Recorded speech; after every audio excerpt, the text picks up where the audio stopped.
Hello friends, welcome to Srishti's kitchen. ಇವತ್ತಿನ ರೆಸಿಪಿಯಲ್ಲಿ ನಾನು ನಿಮಗೆ ನಮ್ಮ ಆರೋಗ್ಯಕ್ಕೆ ತುಂಬ ಉಪಯುಕ್ತಕರವಾದ ರಾಗಿ ಮಾಲ್ಟ್ ಹೇಗೆ ಮಾಡೋದಂತ ನೋಡಿಸ್ತಾ ಇದ್ದೀನಿ. ರಾಗಿ ಗಂಜಿ ಅಂತಾರೆ, ರಾಗಿ ಅಂಬಲಿ ಅಂತಾರೆ, ರಾಗಿ ಮಾಲ್ಟ್ ಅಂತಾರೆ. ವಿಧ ವಿಧವಾದ ರೀತಿಯಲ್ಲಿ ಕರೆದ್ರು ರಾಗಿಯಲ್ಲಿ ಮಾಡೋ ಅಂಥ ಯಾವುದೇ ಪದಾರ್ಥಗಳಾಗಲಿ ನಮ್ಮ ದೇಹಕ್ಕೆ ತುಂಬ ಒಳ್ಳೆಯದು ಅಂತಲೇ ಹೇಳ್ಬೋದು. ಈಗ ಈ ಮಾಲ್ಟ್ ಮಾಡಲಿಕ್ಕೆ ನಾನಿಲ್ಲಿ ಒಂದು ಚಿಕ್ಕ ಜಾರ್ ತಗೊಂಡು ಒಂದು 10 ಬಾದಾಮಿ, 3 ಏಲಕ್ಕಿ, ಒಂದು 7ರಿಂದ 8 ಪಿಸ್ತಾ, ಒಂದು 10 ಗೋಡಂಬಿನ ಸೇರಿಸ್ಕೊಂಡು ಇದನ್ನು ಚೆನ್ನಾಗಿ ಪೌಡ್ರ್ ಮಾಡ್ಕೊಳ್ತಾ ಇದ್ದೀನಿ ಮಿಕ್ಸಿ ಜಾರಲ್ಲಿ. ಸ್ವಲ್ಪ ತರಿಯಾಗಿದ್ದರೆ ಅದು ನಾವು ತಿನ್ನೋವಾಗ ನಮ್ಮ ಬಾಯಿಗೆ ಸಿಕ್ತಿದ್ರೆ ಚೆನ್ನಾಗಿರುತ್ತೆ. ಈ ರೀತಿಯಾಗಿ ಈಗ ಇದನ್ನು ಪಕ್ಕಕ್ಕಿಟ್ಟು ರಾಗಿ ಹಿಟ್ಟನ್ನು ನಾವು ಮಿಕ್ಸ್ ಮಾಡ್ಕೊಳ್ಳೋಣ. ಈಗ ಇಲ್ಲಿ ನಾನು ಒಂದು ಮಿಕ್ಸಿಂಗ್ ಬೌಲ್ ತೊಗೊಂಡಿದ್ದೀನಿ.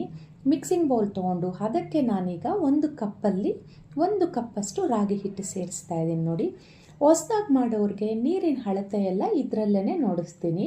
ನಾವು ಯಾವ ಕಪ್ಪು ತೊಗೊಂಡಿದ್ದೀವೋ ಅದೇ ಕಪ್ಪಲ್ಲಿ ಈಗ 2 ಕಪ್ಪಷ್ಟು ನೀರನ್ನು ಇದಕ್ಕೆ ಸೇರಿಸ್ಕೊಳ್ಳಿ.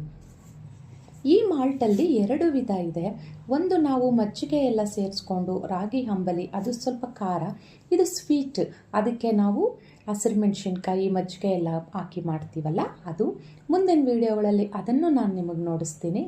ಈಗ ಇದನ್ನು ವಿಸ್ಕರ್ ಸಹಾಯದಿಂದ ಗಂಟಿಲ್ದಿರ ಕಲಿಸ್ಕೊಳ್ಳಿ. ಈಗ ಒಂದು ಪ್ಯಾನ್ ತೊಗೊಂಡು ನೀರಿನ ಅಳತೆ ನೋಡಿಸ್ತಾ ಇದ್ದೀನಿ. 1 ಕಪ್ಪು ರಾಗಿ ಹಿಟ್ಟಿಗೆ 2 ಕಪ್ ನೀರನ್ನು ಸೇರಿಸ್ಕೊಂಡು ಇನ್ನೊಂದು ಅರ್ಧ ಕಪ್ಪು ಹಾಗೆ ಡೈರೆಕ್ಟ್ ಗ್ಲಾಸಲ್ಲೇ ಹಾಕ್ತಿದ್ದೀನಿ. ನೋಡಿ, ನನಗೆ ನೀರಿನ ಅಳತೆ ಅಂದಾಜು ಮೇಲೆ ಹಾಕ್ತೀನಿ. ಹೊಸದಾಗಿ ಮಾಡೋರಿಗೆ ನೋಡಿಸ್ಕೊಡ್ತಾ ಇದ್ದೀನಿ. 2 ಕಪ್ಪು ಕಲಿಸ್ಲಿಕ್ಕೆ 2.5 ಕಪ್ಪು ಈ ರೀತಿ ಕುದಿಸ್ಲಿಕ್ಕೆ ನೀರನ್ನು ಹಾಕ್ಕೊಳ್ಳಿ. ಈಗ ನೀರೆಲ್ಲ ಚೆನ್ನಾಗಿ ಈ ರೀತಿ ಕುದಿ ಬರೋವಾಗ ನಾವು ಕಲಸಿ ರೆಡಿ ಮಾಡಿ ಇಟ್ಕೊಂಡಿರೋ ಅಂಥ ರಾಗಿ ಹಿಟ್ಟನ್ನು ಇದಕ್ಕೆ ಸೇರಿಸ್ಕೊಳ್ಳೋವಾಗ ಇನ್ನೂ ಒಂದ್ಸರಿ ಚೆನ್ನಾಗಿ ಕಲಿಸ್ಕೊಂಡು ಹಾಕ್ಕೋಬೇಕು. ಈಗ ಹಾಕಿದ ನಂತರ ಸ್ಟವ್ ಲೋ ಫ್ಲೇಮ್ಗೆ ಇಟ್ಕೊಳ್ಳಿ. ಯಾವುದೇ ರೀತಿ ಗಂಟು ಆಗಕ್ಕೆ ಬಿಡ್ದಿರ ಈ ರೀತಿಯಾಗಿ ಕಲಿಸ್ಕೊಳ್ತಾನೆ ಇರಬೇಕು. 2ರಿಂದ 3 ನಿಮಿಷ ಲೋ ಫ್ಲೇಮಲ್ಲಿ ಇದು ಚೆನ್ನಾಗಿ ಬೇಯಿಸ್ಕೊಂಡ್ರೆ ಈ ರೀತಿ ಗಟ್ಟಿ ಆಗ್ಲಿಕ್ಕೆ ಬರುತ್ತೆ. ಆಗ ಇದಕ್ಕೆ ಒಂದು ಅರ್ಧ ಕಪ್ಪಷ್ಟು ಕುಟ್ಟಿ ಪುಡಿ ಮಾಡಿರೋ ಅಂಥ ಬೆಲ್ಲನ ಸೇರಿಸ್ಕೊಳ್ಳಿ.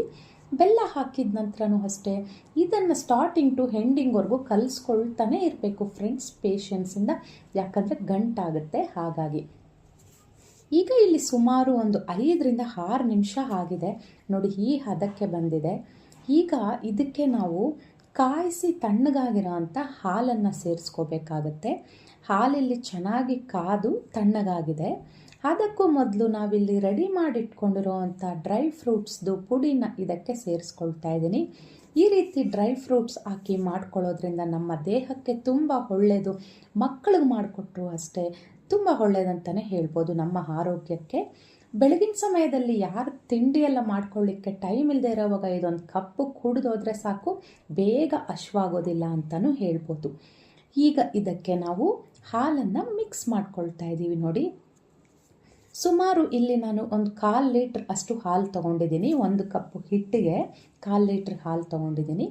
ಹಾಲು ಹಾಕಿದ ತಕ್ಷಣವೇ ಇದು ಗಂಟಾಗಕ್ಕೆ ಬಿಡ್ದಿರ ಚೆನ್ನಾಗಿ ಈ ರೀತಿಯಾಗಿ ಮಿಕ್ಸ್ ಮಾಡ್ಕೊಳ್ತಾನೆ ಇರಿ, ಇಲ್ಲಾಂದರೆ ಗಂಟಾಗುತ್ತೆ.